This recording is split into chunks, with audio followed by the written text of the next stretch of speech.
Hi, this is Robert Tay with the G-Bit channel on YouTube. It has been a while. I think I said that in my last video also.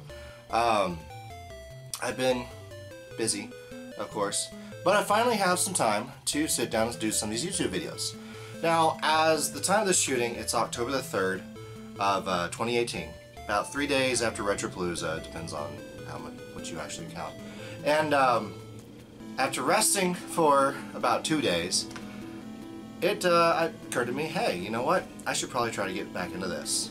It was suggested to me by Craig from Not Another Retro channel that I should get back into YouTubing as well. You may have seen a short stint of me on his YouTube live stream. I'm the guy riding around on the Segway, and if you were at Retropalooza, I was that guy riding around on the Segway. I know some people didn't like it, some people thought it was cool. You know, it is what it is. You have your own opinion, that's fine. I just kind of want to show some of the pickups that I got, some of the things that I managed to get that I've been looking for a long time in some cases. So I mean, this last Retropalooza was Retropalooza 6. Here's one little flyers for it. Actually, here's my vendor pass. I usually go with a store. In this case, it's Retro Madness. I think this is the third year straight I've gone out with them to Retropalooza and helped them out and stuff like that. But always winds up being fun. This last time was especially exhausting. But so I went to go empty out my bag, and all this stuff kind of coming out. I mean, I got stuff on Friday when we were setting up. I got stuff on Saturday. I got stuff on Sunday. I mean, I wouldn't say I got a lot of stuff, but I got a good amount. And especially what I got, there's a certain amount of quality to it. Some things I've been looking for years. So I guess let's just kind of hop into it. I guess the first thing on the top, I'm just going to kind of start going off by console. Nothing too spectacular. It's actually more of a label upgrade than anything else. I actually have the game already. I wish I pulled it out before I did this. But fan of 2049. I like the game. Some people don't. Some people do. I remember the cartoon. I didn't think it was a bad game. I never read the comic books. Of course, there was the Phantom movie that came out, I think, before the cartoon did. But I mean, that's really first right there. That's Phantom 2049. It's a huge label upgrade over what I've got. My label's all messed up. But I don't recall how much that cost. I'm not going to go so much into pricing because, you know, some kid might be watching this 2 years from now and assume, oh, you paid too much for that. You know, the price of a lot of these games has been going down. I've been trying to limit it myself in a lot of cases. So, but that being said, I couldn't resist to get some NES games. So I don't know how many of you know, I'm really close to having a full lot. I would say if I remember correctly about offhand, I'm somewhere around 75 to 85 to having a complete collection. I'm just under that 600 mark. So that being said, I've really been holding off. I don't have a lot of games that I don't have just simply because I couldn't find them at a reasonable price, in my opinion. But in this case, I mean, I found these 3 games here. The first one was actually Circus Caper. I don't recall if I've played this myself. I may or may not have, but as I've heard it's good. If I played it, I don't recall it, but I went ahead and got that. I got Clue Clue Land, which a lot of people seem to hate on. I don't understand why. Granted, it's been a while since I've played it, but I remember having fun playing it when I was a kid, even later on when I was in high school. That being said, I mean, the last NES game I got was Ring King, or King of the Ring rather. I mean, it's not a hugely great label. It's like, I don't know what you call it. It's got that. I don't know if you can see it there, but it's got that kind of wet, almost like it's been, almost like the glue is like soaked in through it somehow. But yeah, it doesn't matter. You know, it's just, I mean, it's another game for the collection. You know, I am more or less going for a full, complete NES collection. I know there are some that I'm never going to get, like Stadium Events. But that being said, I'm just kind of hoping to have like 95, maybe 99% of them. So with all that in place, I guess I can bring up the Sega optical disc games.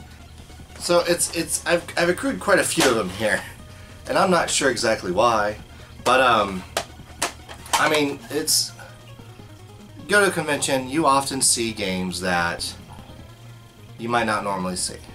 Games that you may be looking for a long time, maybe that you already have for another platform, but there's a better version, so on and so forth.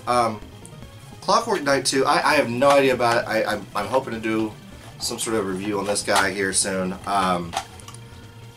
I mean, I like to look at the screenshots. I like those little kooky looking Clockwork Knight, you know, the little kooky looking cartoonish kind of style, kind of Rayman, Banjo-Kazooie, Banjo-Tooie kind of games where it's got a little bit of humor thrown in. I'm hoping that's something like that. And then there's Shell Shock for the Saturn, which is a like an FMV tank shooting game. Not full motion video, but like I'm sorry, first person shooter tank shooting game. You see a few of the screenshots there. You got the heads-up display. It's like you're inside of a tank. It looks like you're blowing stuff up. Can't say I've seen a review on it. Can't say I've played it before. But and I saw this. Even without the manual, I had to get it. I mean, the fact is, Ultimate Mortal Kombat 3 for the Saturn. I mean, when it comes to the Saturn was an excellent, in my opinion, an excellent arcade device, especially for more modern machines. I mean, you got the optical drive on it, you got the CD-ROM, you got the expanded resolution, CD quality audio. It just winds up being awesome. So let's get that one for a moment. This one I did not even know existed until I saw it, but it's a Bubble Bobble compilation. It has oh boy, it looks like it has Rainbow Islands, Bubble Bobble, looks like part 1 and part 2. I can't make out. It looks like it has all. It looks like it has all the. Looks like it has both Bubble Bobble Part 1 and 2, as well as Rainbow Islands on it. I could be wrong. Again, I didn't know the game existed prior to that, before seeing it, anyways. So, but I went ahead and got it. Again, not a. If you saw the price on the front, that was not the price I paid for it. I'm not crazy. In fact, I'm going to take that off while I'm thinking about it. But anyway, so this is a game, Sega CD game. Yet another one I've got. Dungeon Master 2 Skull Keep. Now, I remember playing this. I had one friend who had a Sega CD, and this is a game we played, for some reason, a lot. This is one of the games that, if I remember correctly, supports the Sega mouse. If anybody even knows what that is, Sega mouse. I remember playing it. I vaguely remember playing it with the Sega mouse. I know I played with the D-pad as well. But you know, there it is, Sega CD, Dungeon Master 2, and boom. Now this game is something that a lot of people probably have seen, have possibly multiple copies of. Me, I have not been able to find it at a decent price. It's an excellent game. Nights into Dreams for the Sega Saturn.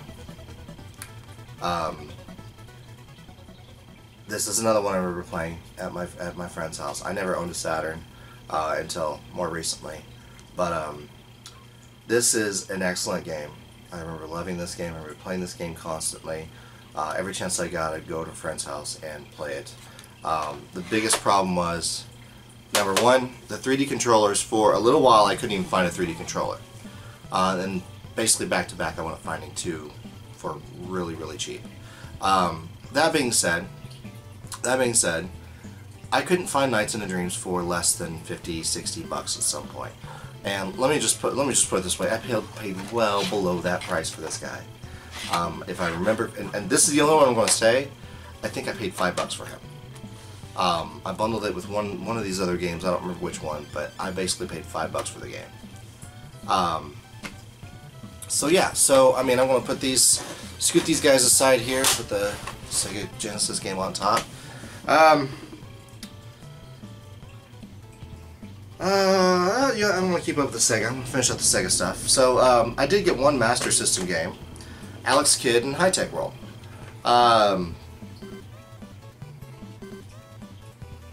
It's Alex Kidd in High Tech World. I swear I had this game at one point. Apparently I don't. It's not in my library. I don't know. I felt like I needed an Alex Kidd, and so I went ahead and got one. You know, nothing too spectacular. I mean, not even a manual inside, but oh, I like the Alex Kidd games. So that over there with the other Sega stuff. Oh, other Sega stuff. So I'm going to move over to a platform that some people care about, some people don't. It's a kind of hit and miss thing. Now, I don't collect a whole lot of this stuff, mostly because I didn't have one as a kid. But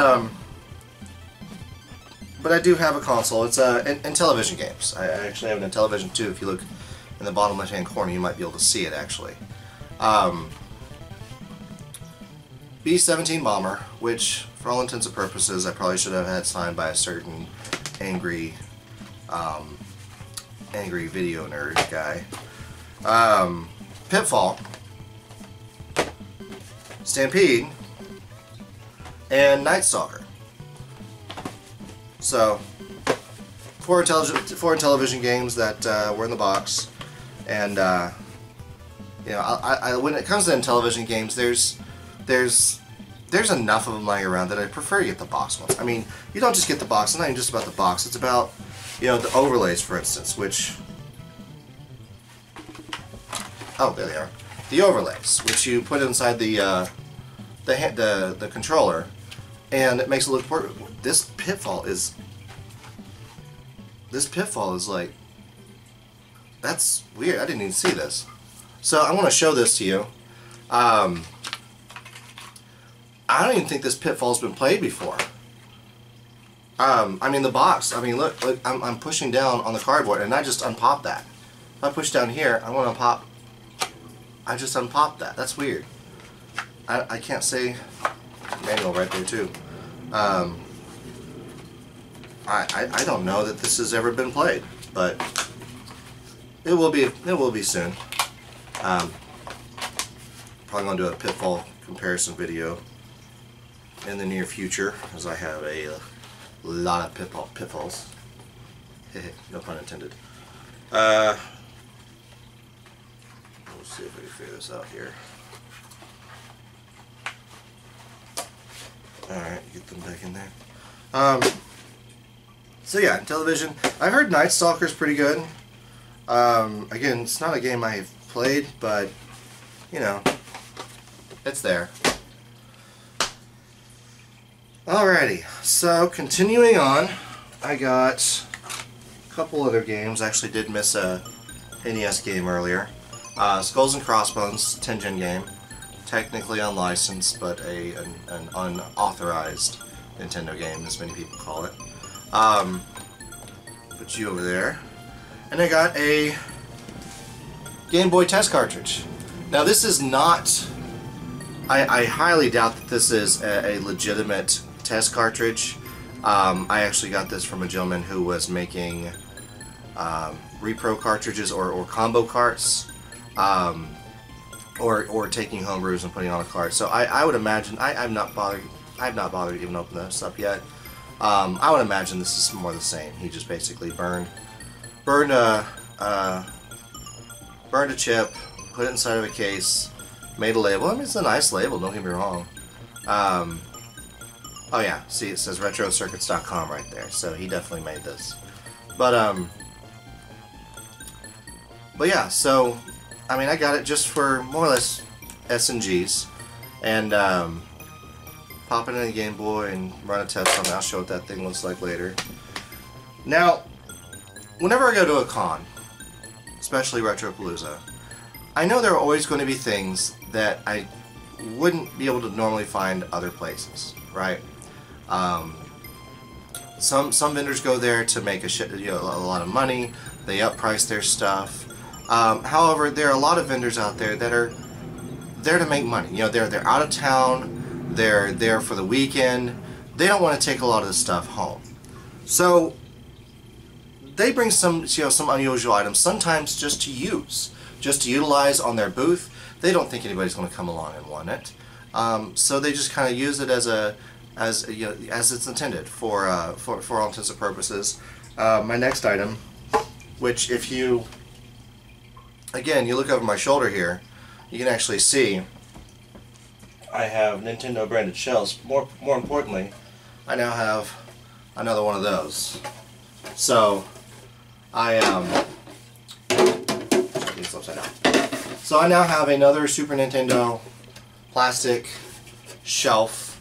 I've been using it in the shelf there. I'm probably going to replace that guy and move it over.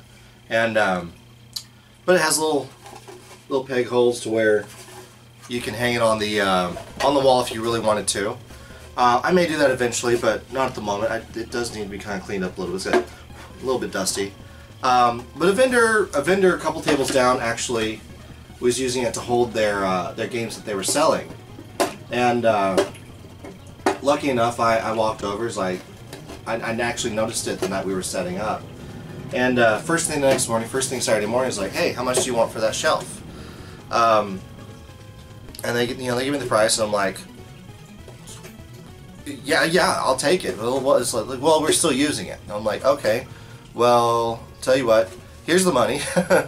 When you're done using it, give it to me. I think they had the whole thing filled, and they had a couple things on top. By the end of Saturday, they had like 3 or 4 games, and they wound up giving it to me Sunday morning because they had plenty of space for those games there. So I'm gonna put this down over here. That down over there. So another one of those things that I tend to look for are things not everyone's looking for. It's weird to say it like that, but it's true. There are plenty of things where someone has, you know, so many people already had this device, or the people that wanted it, got it, you know, 5, 6 years ago, you know, 3 years ago, 2 years ago, and you know, even though the device itself, or the object itself, or the game itself even, is a somewhat uncommon game, that reaches a wall to where the people that wanted it already have it. So you might be a vendor, you might be a store, and it'll sit on your shelf for months, and then somebody will come along, you've marked it down 3 times, somebody will come along and say, alright, I want it for that price. So it's sitting on the table. This is actually something I run across only in the wild, in person once before, and I'm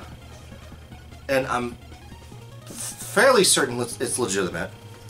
It was the only one on the table, and it was mixed in with a bunch of Pokemon cards. So I don't think the person realized what they had, but the bottom line is I got an Eon ticket for Pokemon Ruby and Sapphire. Now what this is, I'm going to cut to a clip here. What this is a ticket which you have to use the e-reader, Game Boy Advance e-reader scanning unit to hook up to a Game Boy Advance, to hook up to another Game Boy Advance, swipe the card, and it unlocks this extra ship. And there's extra Pokemon. I believe there's extra Pokemon in there. There are extra power-ups and additional trainers as well. But basically, the only way I think, aside from a Game Shark, the only way you can access it is through this little e-reader card. I'm not even sure if you can access it via Game Shark actually. But I thought this was pretty cool. It's pristine. I've seen them selling on eBay like in a package and, you know, never opened, for $100 or more. Out of package, usually from 40 to 60 depending on the year and the time. But these would have been given out at certain events, certain Nintendo events, usually revolving around Pokemon. But yeah, so the bottom line is I wound up getting one. It was in a one of those Pokemon card flip through books, whatever you want to call them, and it was just sitting there amongst a bunch of Pokemon cards. I said, "How much do you want for it?" And the guy gave it to me. You know, basically gave it to me. I was buying. Oh, I know what it was I was buying. I'll go on that in a moment. But the bottom line is that I got it. He basically just gave it to me. I don't realize he knew what it was. If he knew what he was, he didn't care. So, whatever. I got it. I think it's excellent. So the next two things I'm going to bring up, technically three things, because there's already one on my table. So this is something I have been looking for years. Again, this is another situation I was referring to in which the people that cared have them. You know, the people that wanted them have them, the people that didn't want them don't care, so they don't care to get one. So, a Sega Nomad. Sega Nomad was a device developed by Sega, and it's basically a portable Genesis. It's got the six buttons built right on there. It's got the AV jack for the Model 2. It uses the same power supply for the Model 2. You know, power switch there. More or less decent sound. The speaker probably could have used a better speaker. A similar but not as bad LCD as the Game Gear. Nowhere near as washed out. As I understand, they don't suffer from as many capacitor issues as the Game Gear did. That being said, replacing the inside screen when it does die with a modern day LCD screen is fairly easy, because all you have to do is get a modern day LCD screen to fit, and then go over here and solder it to the composite input or composite output pins on the output header, and you're done. That's it. Again, I'm not going to go into the price of this because it did not come with this. Now, I will say this. This was a little ridiculous. This was a little ridiculous. So, I'm actually taking off the price tag because it's kind of irritating me. I'm not going to mention the store. But let's say it is a store that is not necessarily local to DFW, but it is in the outskirts of DFW, I guess you could say. It's not in the Metroplex, but it is very close to the Metroplex. The bottom line is that they wanted an extreme amount. Let's put it this way. They wanted more for this than I paid for that. I had the console paid for, and they wanted more for this. Not the same person, keep in mind. I got this from another vendor. I can't recall his name offhand, but the bottom line is that the store, the vendor that was there, has a storefront, and the store wanted $5 more for just this battery pack. Keep in mind, this is not a rechargeable battery pack. This is a spot to put double A's. This is just a spot to put double A's. It's ridiculous. And they wanted $5 more than this. Now, another vendor had one for 10 bucks. So I went and got that one for 10 bucks. No big deal. I went around the corner and got it, and started thinking about it. You know what? I probably need a second battery pack. I may modify it for a rechargeable battery pack, but I would like to keep an original with double A's in there just in case. The long and short of it is I wound up trading a Game Boy Advance Game Shark, which I paid $5 for earlier this year. I wound up trading it for this and this. Now, for those of you who don't know, I do like collecting the Game & Watches. While this is not technically a Game & Watch, a lot of people consider it to be so. Now, of course, it's more or less sealed in the package, but here's the thing. I don't care about sealed in the package. It doesn't matter to me. So, I mean, I'm going to go ahead, maybe not right now, but I'm going to open it up at some point. Batteries have long since died. This is one of the, of course, the Game Boy style Game & Watch systems that were released, I think, in the late 90s, mid to late 90s. Where is the date on this thing? Yeah, 97. So, yeah. Yeah, so bottom line is that that's what that is. So, that's pretty much all my pickups. I would say it was a fairly good haul this year. I had a lot of fun. I really liked riding around with Segway. I hope to do that again next year. I think that was just fun. And like I said, some people like it, some people didn't. I'm sure I didn't get any direct complaints, but I'm sure there was somebody that didn't like the fact that I was riding around. A lot of people were like, "Oh, that's really awesome! That's really awesome." But bottom line is, this Retropalooza is always fun, and I hope to go again next year. I may or may not go to, as I remember correctly, they believe they may be trying to do a Retropalooza Austin. Don't know if that's true or not. Don't quote me on it, but the long and short of it, Retropalooza, at least DFW in Arlington, is fun. It's been consistently fun. This is my 3rd year in a row going with Retro Madness. The previous years I went, which were sporadic, I went by myself as a non-vendor. It has definitely been fun. I hope to do it again. And keep an eye out for more videos. Again, I'm going to start doing more live streaming. I do 3D printing. I also have a portion I want to set up with 3D printing. I also do various things around the Metroplex. I do go out to other conventions. I do go out to spots. It's starting to get to the point to where you can go out to the flea markets and find decent stuff. You can go to garage sales. I'm going to start doing a lot more of that, those little pickups and stuff like that, those little picking stuff. But I hope you liked the video. I hope to put more out there pretty soon. And I will see you later. Thanks for watching.